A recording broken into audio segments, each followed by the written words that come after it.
नमस्कार साथियों, आप सभी को बहुत बहुत धन्यवाद। आज 2-3 गंभीर विषयों से चर्चा करने के लिए आपको बुलाया।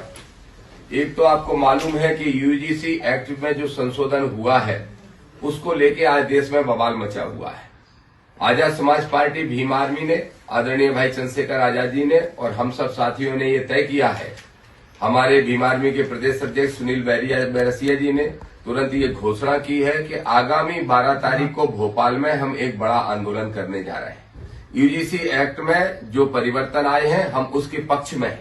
कोर्ट ने जो स्टे दिया है हम उसके विरोध में हैं और हम सड़कों पर उतर के 12 तारीख को हजारों की संख्या में भोपाल में इकट्ठे होने वाले हैं और भोपाल में इकट्ठा होके मुख्यमंत्री का और राजभवन का घेराव करने जाएंगे। ये संदेश देंगे कि अगर इस देश के अंदर 3% लोग कोर्ट को ये संदेश भेज सकते हैं, 2%, 1-2% लोग, कि वो नियम गलत हैं, तो हम ये संदेश भेजने का काम करेंगे कि ये नियम SC, ST, OBC, शोषित वंचित वर्ग के बच्चों के हक में है, इसलिए नियमों को जारी रखना चाहिए। तो 12 तारीख को हमारा बड़ा आंदोलन भोपाल में यूजीसी के समर्थन में होने वाला है।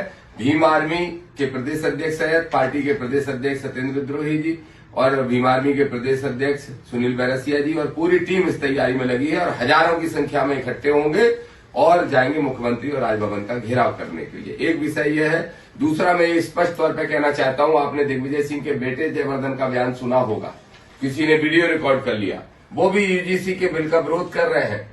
यूजीसी का विरोध मैं स्पष्ट तौर पर कह दूं, बीजेपी के नेता सुन लें, कांग्रेस के नेता सुन लें, जो भी राजनीतिक दलों में है सुन लें, यूजीसी का विरोध यूजीसी का नहीं ओबीसी का विरोध है।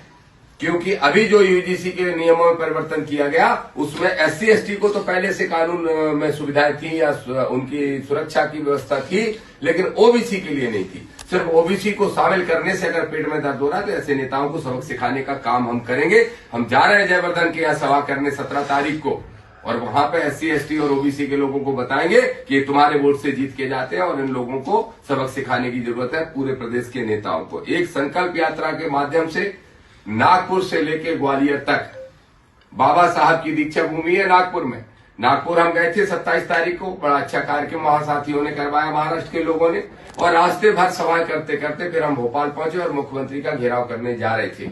और ये हमने मुख्यमंत्री के नाम से वहां पे डीसीपी को ज्ञापन सौंपा है कि हर हाल में ग्वालियर हाईकोर्ट में 14 मार्च के पहले मोहन यादव की सरकार स्टेच्यू को लगवा दे, नहीं तो हम लगाने का काम करेंगे। उस संकल्प यात्रा का दूसरा चरण 14 तारीख को भोपाल से शुरू हो रहा है और ये अगले 14 तक, मतलब अप्रैल 14 तक चलेगा।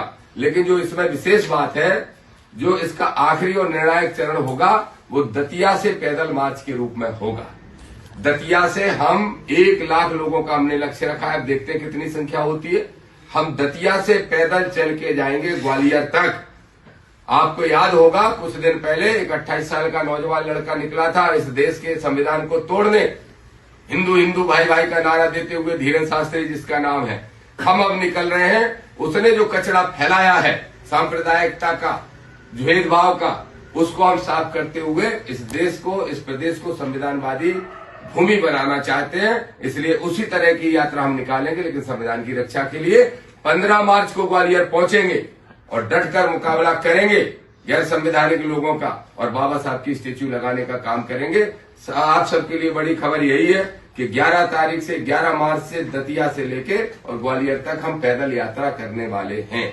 ये दोनों विषय के लिए आपको हमने बुलाया था। अब अगर कोई विषय हो तो आप